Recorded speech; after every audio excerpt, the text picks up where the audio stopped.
my joy. And I'll tell her, I said, you're a leader and not a follower. I always tell her that, so that she doesn't have to feel like she has to jump through people's hoops. Yeah, people love it when you do what they want you to do, and you realize if you do what they want you to do, you get their approval, and they like you. But in doing what other people want you to do, you can be seriously harming yourself. Oh yeah, comes through. I mean, you'll find the enemy will make sure you find somebody to hook up with when you get in that way. So that's one of the things it's okay to do. Another thing, one of my favorite ones is it's okay to switch churches. A few years ago. You're a pastor? Yeah, well, listen to this. A few years ago, I wrote a book called The 10 Dumbest Things Christians Do. And one of the dumb things was church hopping.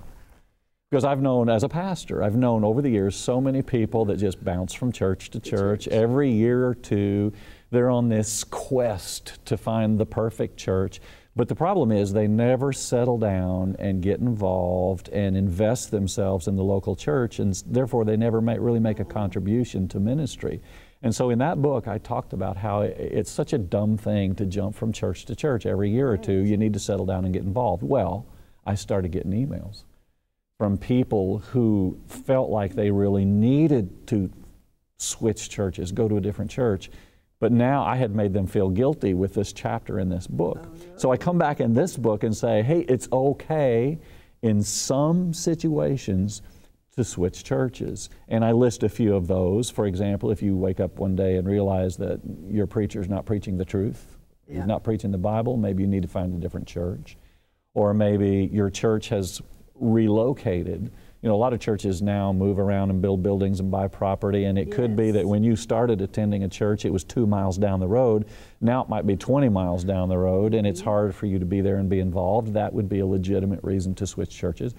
Or maybe you just have some terrible hurt that happened in that church. For example, maybe your spouse had an affair with someone in the church, and maybe the affair is over, and maybe everything has been restored, and everybody's been forgiven.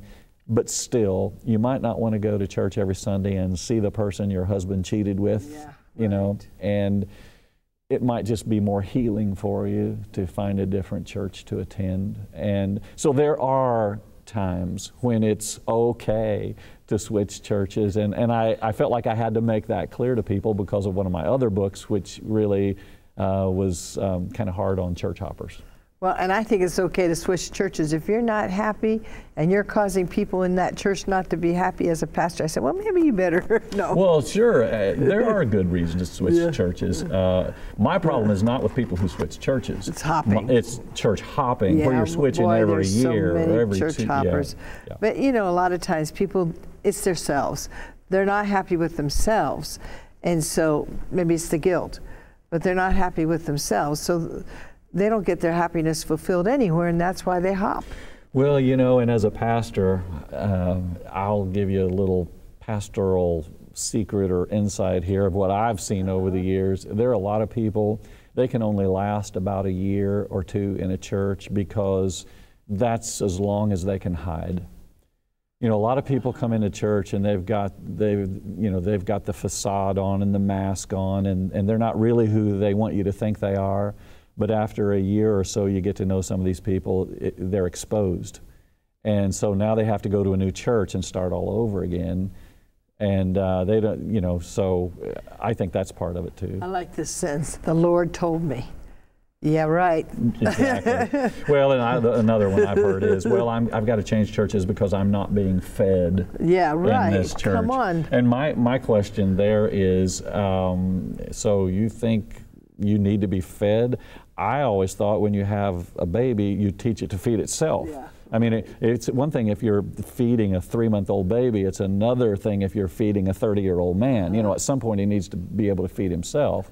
And so I think as believers, that should be the goal. I need to feed myself, not expect people to always be feeding me. Exactly. Very good. You're not as bad as you think you are. Oh, that's a good chapter. I love that chapter. Basically, I go through all the reasons why you're probably a better person than you think you are. Even though you have some failures or some low points in your life, you're probably not as bad as you think you are. And that is a chapter that I think if people read it, they'll come away with a kind of a different outlook on themselves. And I'm not one that encourages people to deny their weaknesses or their sins or anything like that. That's not what that chapter is about. It just gives you kind of more of a godly perspective on your life, I think, because sometimes we're just too hard on ourselves. That's the simple fact. Yeah. And well, I'm going to leave that one there. Facing and forgiving your firing squad. Well, a lot of our inferiority feelings and guilt feelings come from the criticism and, you know, the shots that other people take at us. And I call that the firing squad. And how do you face your firing squad? And just as importantly, how do you forgive your firing squad? That's an important chapter because we all have critics. And you might be living with a critic. Your spouse might be very critical. You might have a boss who's very critical. You might have coworkers or whatever. And so it's important to know how to process criticism, how to identify criticism that is legitimate and illegitimate, and how to forgive people who have a critical spirit. And so I think that's an important chapter and one that a lot of people need to think through. And there's others, good news, bad news, doing better and feeling worse. There's a lot of stuff in here. You're not going to want to miss it.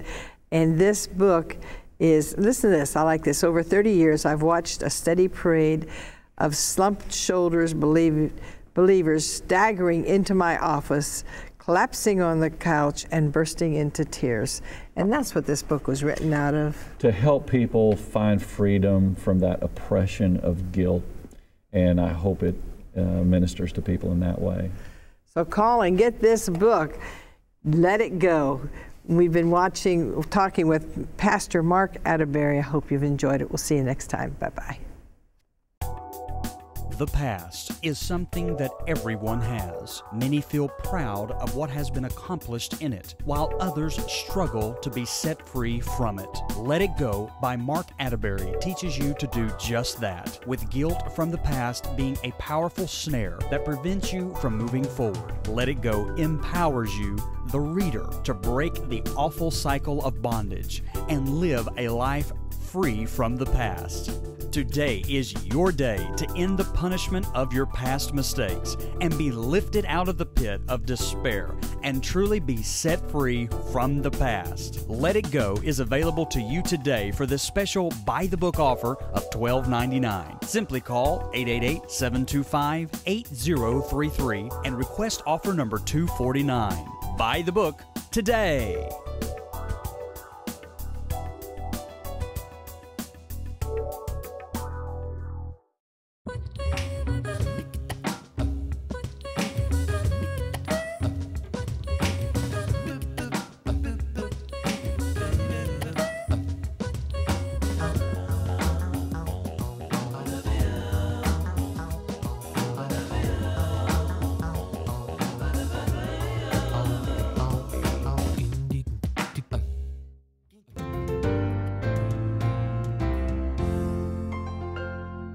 By the Book's Dorothy Spaulding opens her heart in her book, We Walk by Faith, Not by Sight, a story that will connect with every reader. As Dorothy shares her real adventure in faith, walking the cross thousands of miles throughout the United States, for 8 years witnessing and challenging people to be bold witnesses for Jesus. Order your copy by calling 888-725-8033 for just $14.95 plus shipping and handling. Ask for offer number 140.